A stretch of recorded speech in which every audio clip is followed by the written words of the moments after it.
Welcome to Current Affairs. We at Current Affairs will get you all important events from national, international and sports, which will be useful for your upcoming competitive exam. We will update daily, so to keep updated, subscribe to our channel.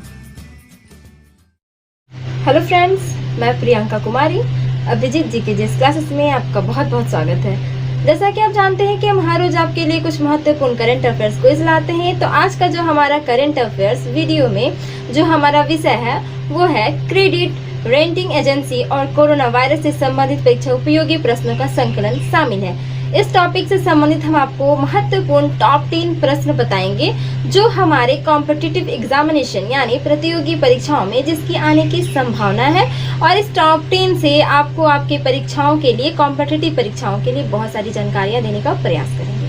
तो चलिए देखते हैं हमारा महत्वपूर्ण top 10 प्रश्न का प्रश्न संख्या 1।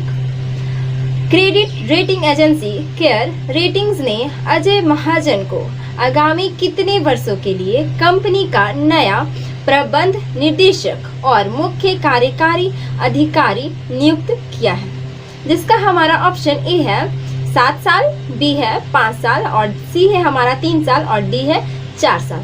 जिसका सही उत्तर आपको बता दें, जिसका सही उत्तर हमारा ऑप्शन बी है 5 साल। आपको बता दें कि केयर रेटिंग्स के निदेशक मंडल ने अपनी बैठक में बोर्ड द्वारा गठित नामांकन और पारिश्रमिक समिति की सिफारिश के आधार पर यह नियुक्ति की है। अजय महाजन ने साल 1990 में बैंक ऑफ अमेरिका के साथ अपने करियर की शुरुआत की और कुछ ही समय में वे ग्लोबल मार्केट्स ग्रुप के एमडी और कंट्री हेड नियुक्त किए गए। इसके अतिरिक्त वे यस बैंक और आईडीएफसी बैंक के साथ भी कार्य कर चुके हैं। एक क्रेडिट रेटिंग एजेंसी के रूप में केयर रेटिंग्स की शुरुआत वर्ष 1993 में हुई थी। तो चलिए इससे संबंधित प्रश्न संख्या 2 देखते हैं। आरबीआई गवर्नर शक्तिकांत दास ने नकदी प्रवाह बनाए रखने के लिए हाल ही में रिवर्स रेपो रेट में कितनी फीसदी कटौती करने की घोषणा की है, जिसका हमारा ऑप्शन ए है 0.55%, बी है 0.45%, सी है 0.75% और डी है हमारा 0.25%। जिसका सही उत्तर हमारा ऑप्शन डी है 0.25%। आपको बता दें कि हमारे एग्जाम में प्रश्न यह भी आ सकता है कि आरबीआई के गवर्नर कौन है, आरबीआई के गवर्नर कौन है, जिसका हमारा सही उत्तर शक्तिकांत दास होगा। तो चलिए इसके बारे में आपको बता दें कि आरबीआई गवर्नर शक्तिकांत दास ने रिवर्स रेपो रेट को 4% से घटाकर 3.75% कर दिया और रेपो रेट को बरकरार रखा है। उन्होंने कहा कि वैश्विक मंदी के अनुमान के बीच भारत की विकास दर अब भी पॉजिटिव रहने का अनुमान है और आईएमएफ के मुताबिक यह 1.9% रहेगी। आरबीआई ने नाबार्ड, सिडबी और नेशनल हाउसिंग बैंक को 50,000 करोड़ की मदद लेने का घोषणा किया है। गौरतलब है कि पिछले महीने आरबीआई ने रेपो रेट 75 बेसिस पॉइंट घटाकर 4.4% किया था, जो इसका 15 यानी 15 साल का निम्नतम स्तर है। तो चलिए प्रश्न संख्या 3 देखते हैं। कोरोना वायरस के साए में हाल ही में किस देश में हुई संसदीय चुनाव में राष्ट्रपति मून जे इन ने जीत हासिल कर ली है? राष्ट्रपति मून जे इन ने जीत हासिल कर ली है। हमारा जिसका ऑप्शन ए है रूस, बी है दक्षिण कोरिया, सी है जापान और डी है ईरान। जिसका सही उत्तर आपको बता दें, जिसका सही उत्तर हमारा ऑप्शन बी है दक्षिण कोरिया। आपको बता दें कि दक्षिण कोरिया के राष्ट्रीय चुनाव आयोग के अनुसार रिकॉर्ड 62.6% मतदान हुआ। वर्ष 2004 के आम चुनाव के बाद यह सबसे ज्यादा मतदान है। कोरोना के खतरे के बीच दक्षिण कोरिया ने पहले से एहतियात बरतते हुए चुनाव करवाने का फैसला किया था।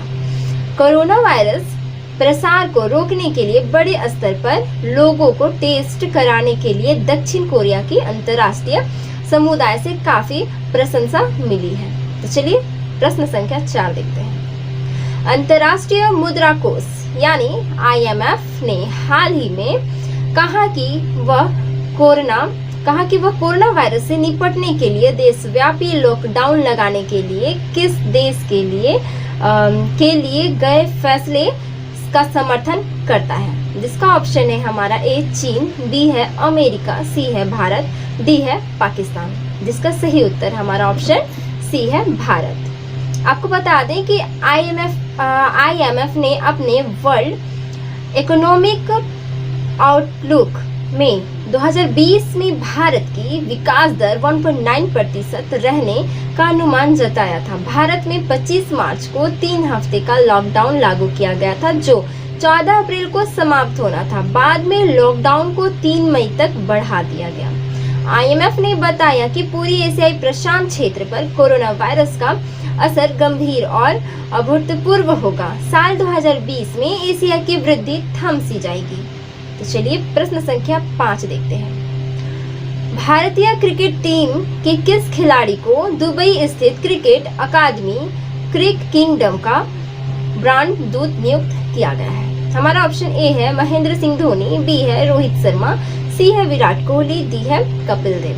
जिसका सही उत्तर हमारा ऑप्शन बी है रोहित शर्मा।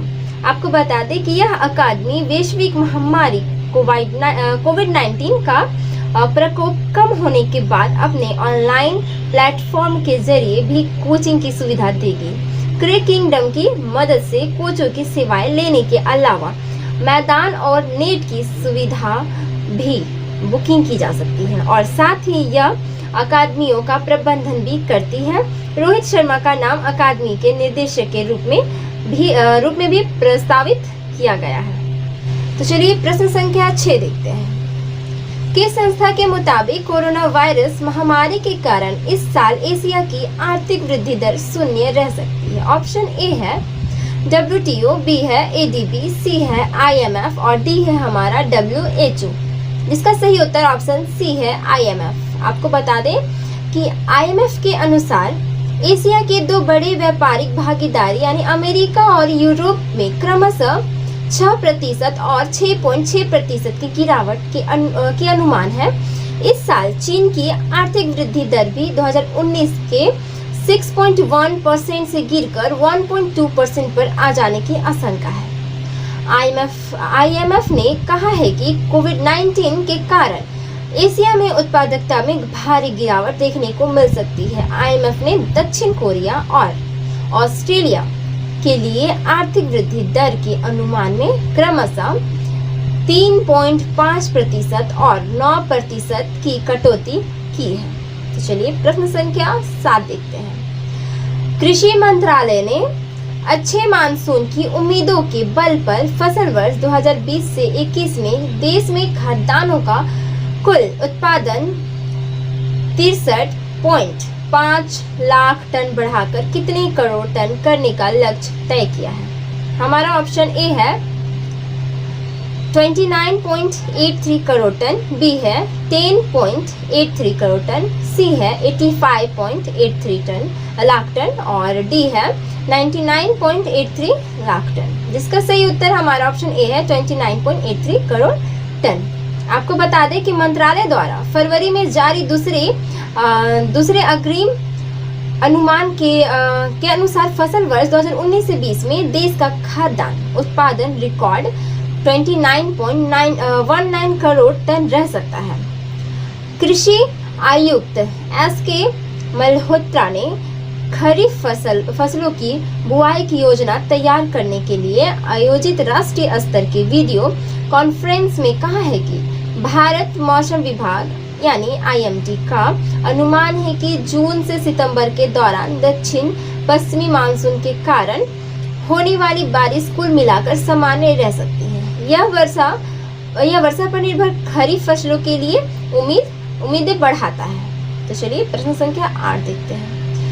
विश्व हीमोफीलिया दिवस निम्न में से किस दिन मनाया जाता है? हमारा ऑप्शन है ए है 10 फरवरी, बी है 15 मार्च, सी है 14 जनवरी, डी है 17 अप्रैल। जिसका सही उत्तर ऑप्शन डी है 17 अप्रैल। आपको बता दें कि इस बार विश्व हीमोफीलिया दिवस की थीम गेट इन्वॉल्व रखी गई है। हालांकि भारत में इससे बहुत कम लोग ही ग्रसित हैं, लेकिन फिर भी लोगों की इसके प्रति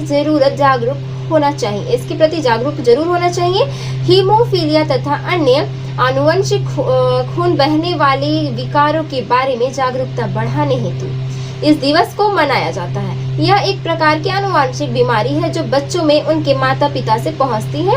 इसको 2 वर्गों में हीमोफीलिया ए तथा हीमोफीलिया बी में बांटा गया है। तो चलिए प्रश्न संख्या 9 देखते हैं। हाल ही में किस शहर में स्थित inter university centre for astronomy and astrophysics के एक वैज्ञानिक युगल ने प्राइमोर्डियल ब्लैक होल का अध्ययन किया है, जो ब्रह्मांड के गतिज ऊर्जा स्तरों में एक छोटे से टकराव के परिणाम स्वरूप पैदा हुए थे। ऑप्शन है ए पुणे, बी है जयपुर, सी है पटना, डी है लखनऊ। जिसका सही उत्तर ऑप्शन ए है पुणे। आपको बता दें कि यह माना जाता है कि ये बड़े पैमाने पर तारों के पतन जो किसी सामान्य ब्लैक होल को संदर्भित करते हैं, उसके विपरीत विकर्णों के पतन के परिणाम स्वरूप बनते हैं। प्राइमोर्डियल ब्लैक होल 3000 किलोमीटर के क्षेत्र में विस्तृत हो सकता है या एक परमाणु के नाभिक की तरह बेहद छोटा हो सकता है। तो चलिए आज का हमारा महत्वपूर्ण टॉप 10 का प्रश्न संख्या 10 देखते हैं। हाल ही में किस राज्य के वैज्ञानिकों ने कोविड-19 वायरस का जीनोम सीक्वेंस खोज निकालने का दावा किया है? जिसका ऑप्शन है हमारा ए गुजरात, बी है उत्तर प्रदेश, सी है बिहार और डी है पंजाब। जिसका सही उत्तर हमारा ऑप्शन ए है गुजरात। आपको बता दें कि गुजरात बायोटेक्नोलॉजी रिसर्च सेंटर यानी GBRC के वैज्ञानिकों ने कोरोना वायरस के पूरे जीनोम सीक्वेंस को खोज लिया है। गुजरात बायोटेक्नोलॉजी रिसर्च सेंटर के निदेशक चैतन्य जोशी ने ट्वीट करके यह जानकारी दी कि GBRC ने कोरोना संक्रमित अलग अलग 100 लोगों के सैंपल लिए तथा उनका DNA टेस्ट किया। GBRC के निदेशक चैतन्य जोशी बताते हैं कि कोरोना वायरस में एक माह में 2 बार परिवर्तन देखे गए हैं। वह तेजी से बदलता है, लेकिन यह बेहद मामूली होता है। तो आज का हमारा महत्वपूर्ण टॉप 10 प्रश्न यहीं समाप्त होता है। उम्मीद है कि आपको यह वीडियो और हमारा यह टॉप 10 प्रश्न पसंद आया होगा। साथ ही आपके लिए एक गुड न्यूज़ है कि हमारे इस लॉकडाउन के समय में जहां पढ़ाई के साथ साथ खाना भी ज़रूरी है, उसके लिए हम आपके लिए कुछ मज़ेदार चटपटा डिशेस लाए हैं। नीचे दिए गए लिंक पर आप क्लिक करके उस डिश के बारे में जान सकते हैं और घर बैठे बना सकते हैं और लॉकडाउन का मज़ा ले सकते हैं और साथ ही पढ़ाई भी कर सकते हैं। तो चलिए बने रहिए हमारे क्लासेस पर और आपसे उम्मीद है कि आप हमारे चैनल को लाइक, सब्सक्राइब, शेयर और कमेंट जरूर करेंगे। तब तक के लिए नमस्कार।